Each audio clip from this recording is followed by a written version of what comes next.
Hola, ¿qué tal? ¿Cómo están? Sean bienvenidísimos a este podcast sobre cerebro y lenguaje.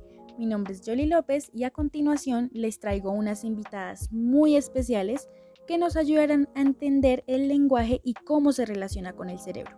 Empecemos con Paula Sánchez. Cuéntanos, Pau, primero que todo, ¿qué es el lenguaje? Hola a todos, ¿cómo están? Bueno, gracias Yoli por la invitación. Para responderte a tu pregunta, el lenguaje primero que todo es una forma de comunicar, es la capacidad o proceso de expresión. Este puede ser generativo, abstracto, recurrente, gramático. Eh, el generativo es infinito. Básicamente se entiende cuando los niños generan una frase sin necesidad de repetir palabras o ni siquiera que una profesora se los enseñe. El abstracto es cuando le asignamos un significado a los símbolos.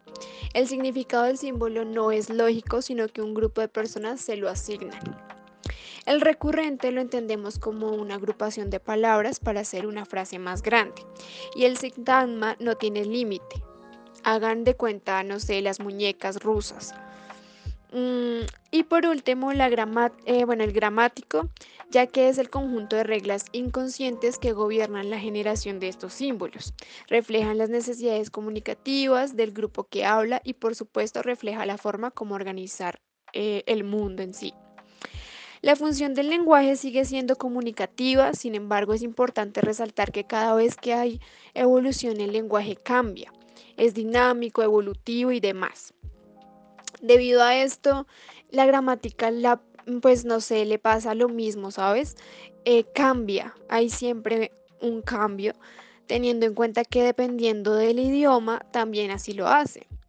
Es decir, es muy diferente el lenguaje ruso al español, tanto en sus símbolos como en su gramática. Ah, ok, interesante. Pero, Pau, ¿qué relación tiene este con el cerebro? Bueno, mi Yoli, pues básicamente todo lo que puedan imaginar en estos momentos, primero sucede en el cerebro. En el caso del lenguaje hay dos partes, o mejor dicho, dos áreas del cerebro que se relacionan específicamente con el lenguaje. Una es el área de Broca y la otra es el área de Wernicke. Pero para entenderlo mejor, los dejo con mi compañera Valentina Campos para que les explique. Hola Yoli y hola a todos. Espero que estén muy interesados en seguir escuchándonos.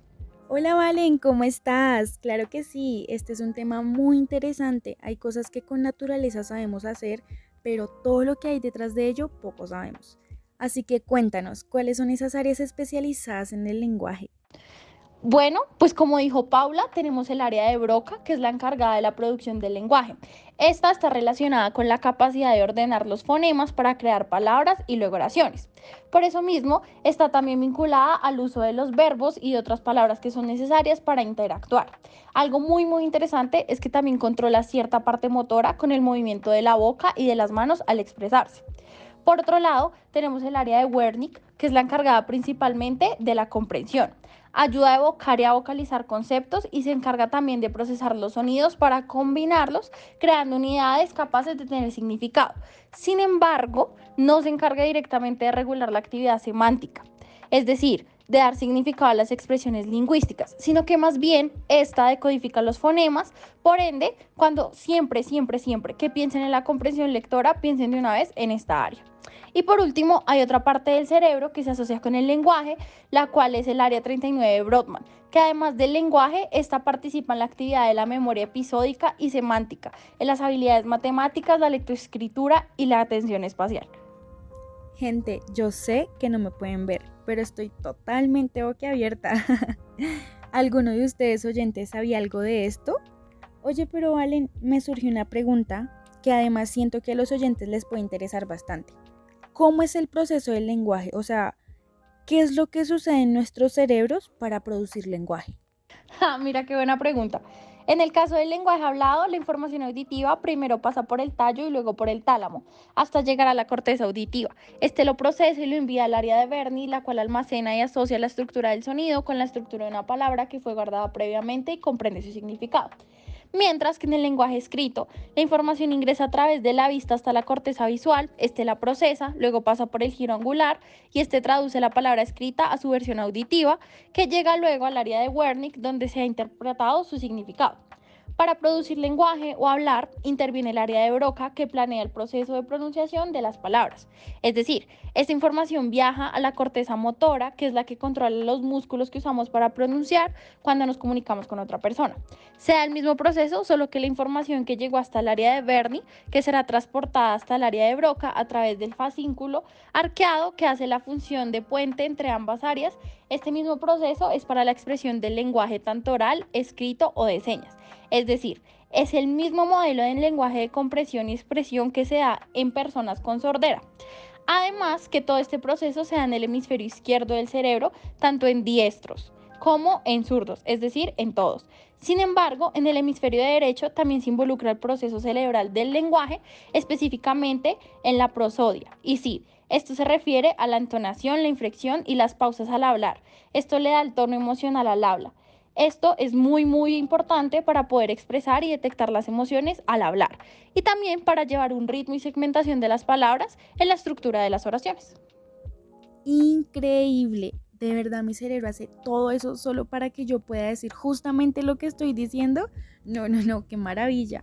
Es que miren nada más, ahora todos los que te escuchamos estaremos pensando que todo lo que hacemos al decir lo que decimos tiene un debido proceso espectacular que nos permite entender y hacer que nuestro oyente perciba y no solo el mensaje, sino de igual manera la emoción con la que se dice.